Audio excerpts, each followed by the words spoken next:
Shalom, shalom, shalom. Selamat pagi masyarakat iman yang dikasihi oleh Tuhan.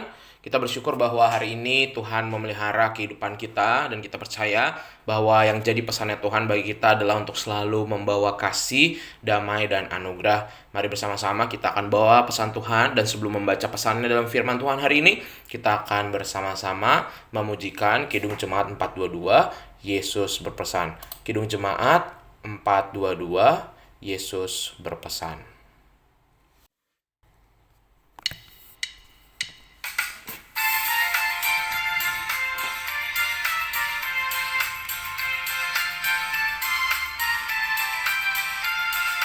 Yesus berpesan dalam malamlah, kamu harus jadi lilin gemerlap, anak masing-masing di sekitarnya, dalam dunia ini bersinarlah.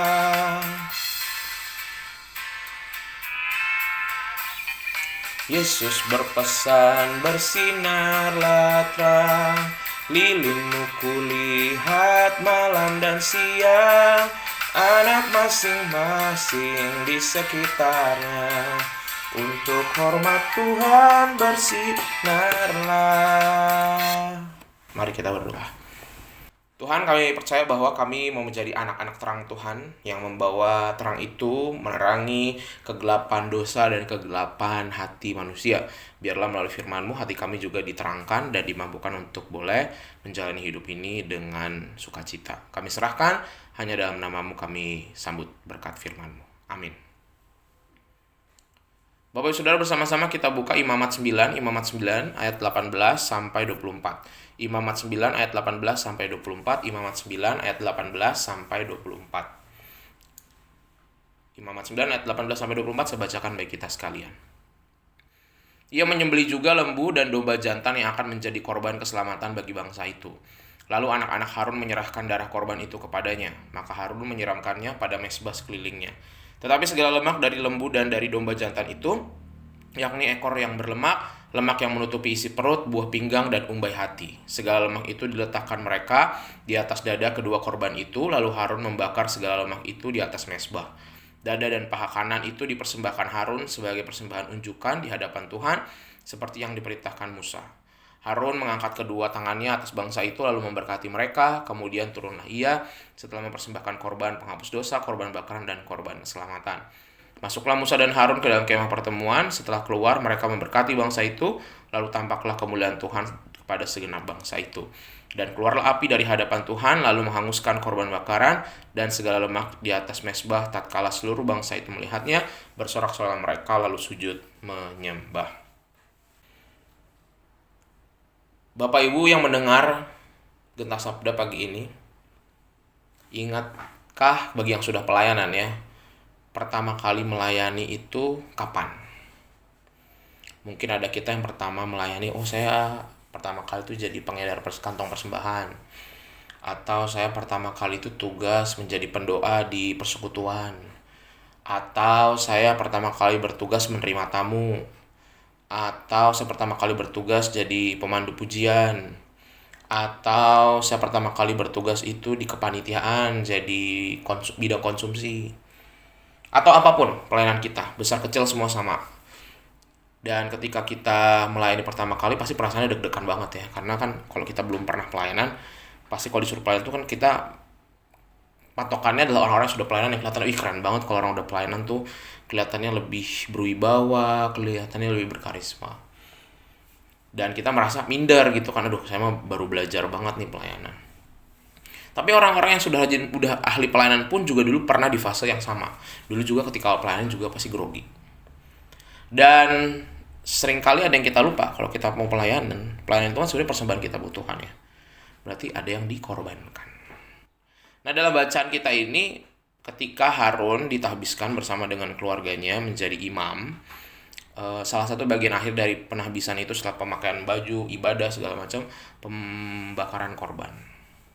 Simbolnya membakar korban penebus salah, korban keselamatan, bahwa dalam melayani nanti Harun dan keluarganya juga harus berkorban. Mereka tidak pernah lepas dari kesalahan, mereka harus berkorban dan harus memberi diri untuk umat dan Tuhan. Dan itu ini baru tindakan simbolik membakar hewan ternak yang sudah mati. Tapi pada kenyataannya yang dikorbankan adalah hidup itu sendiri. Waktu, tenaga, hati, seluruh perasaan, seluruh pikiran. Dan itu yang lebih berat nanti. Harun dan keturunan itu juga capek juga ngadepin umat Israel. Kalau kita tahu sebenarnya keturunan Harun itu, orang-orang Lewi itu sebenarnya adalah orang-orang yang cukup bisa dibilang berapi-api. Sebenarnya mereka ada petarung sebenarnya. Jadi waktu dari sukunya, dari keturunan awalnya dari Yakub dan Yusuf, sebenarnya Lewi itu adalah orang-orang yang mudah emosian, yang paling maju paling depan, perang paling depan. Ada saudara disakitin, dia langsung dia berani tusuk orang yang melukai keluarganya gitu. Tapi dari orang yang beringas diubah jadi pelayan Tuhan gitu. Jadi kan banyak banget yang dikorbankan kan.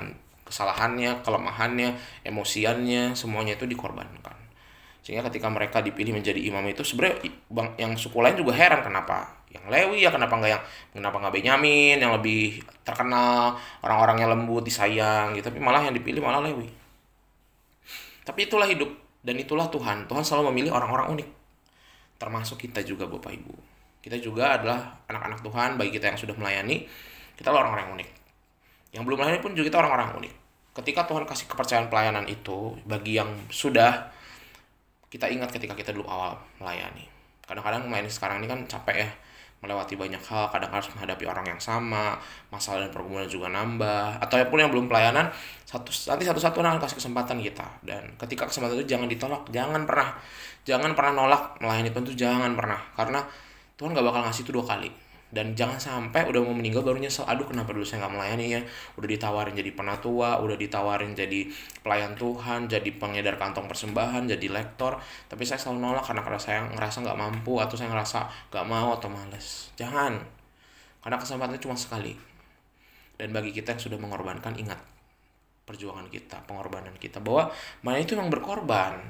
Kalau melayani nggak berkorban bukan pelayanan, pekerjaan. Kalau kita melakukan melayani untuk mendapat keuntungan dan pujian, jatuhnya pekerjaan. Tapi kalau kita melayani yang sesungguhnya, harus berkorban hati, disakitin, dilukain, diremehin, diinjak. Kalau kita nggak menerima itu bukan pelayanan namanya. Sehingga mari sama-sama kita belajar dari penabisannya Harun dan anak-anaknya. Ketika kita mau melayani, bukan cuma juga di gereja, melayani juga termasuk keluarga, melayani juga di toko, di pekerjaan. Sebenarnya harusnya orang Kristen itu bekerja juga dia melayani. Jadi harusnya bekerja baik di toko maupun sama orang, nggak dilihat sebagai pekerjaan. Fokusnya nyari untung nomor 2, nomor 1 melayani. Karena Tuhan yang ngasih pekerjaan itu, ingat, bukan bos kita, ataupun bukan karena modal kita bisa punya pekerjaan itu, bukan. Itu dari Tuhan. Jadi ingat bahwa kita harus berkorban, harus melayani, harus tersakiti, harus rugi, itu wajib banget. Kalau kita nggak mau rugi, nggak mau tersakiti, mau hidup aman-aman aja, nanti di sorga. Kalau mau cari hidup tenang, aman-aman, di sorga. Sekarang mah belum, berjuang dulu. Nanti kalau di sorga selama-lamanya kok. Nanti kalau udah di sorga tuh selama-lamanya kita nggak akan terluka, nggak akan sakit, happy-happy di sana. Itu nanti itu selamanya. Ini loh, cuma hidup di dunia yang sebentar ini. Tuhan cuma minta pengorbanan kita selama hidup dunia yang sebentar ini. Gak manjak Tuhan nuntut kok. Tapi nanti setelahnya seabadi-abadinya kita happy, nggak akan ada susah. Jadi jangan perlakukan surga sama dunia kebalik. Kita pengen hidup kayak di dunia ini kayak surga, mau senang-senang aja. Jadi kita nggak mau berkorban, salah. Jadi tadi semoga kita mengorbankan diri kita hari ini dan Tuhan mampukan kita melewati banyak hal. Amin. Mari kita berdoa. Tuhan, kami bersyukur untuk firman-Mu hari ini. Ajarkan kami untuk terus berkorban, karena orang Kristen yang tidak berkorban bukan orang Kristen. Dan ajarkan kami untuk mengambil pengorbanan itu dengan ketulusan. Ajarkan kami bisa lebih kuat melewati ini semua, dan kami percaya hidup kami yang sementara, Tuhan gak pernah nuntut banyak. Hidup yang seperti ini tuh cuma sekali doang di dunia. Setelah itu kami hidup bahagia nanti. Sehingga ajarkan kami untuk mengejar pengorbanan dulu, kebahagiaan nanti, supaya kami melanjutkan kasih Tuhan di tengah-tengah dunia. Terima kasih Tuhan, kami serahkan hidup kami hari ini, dalam nama kami berdoa. Amin. Selamat pagi, Tuhan Yesus memberkati, tetap bersemangat.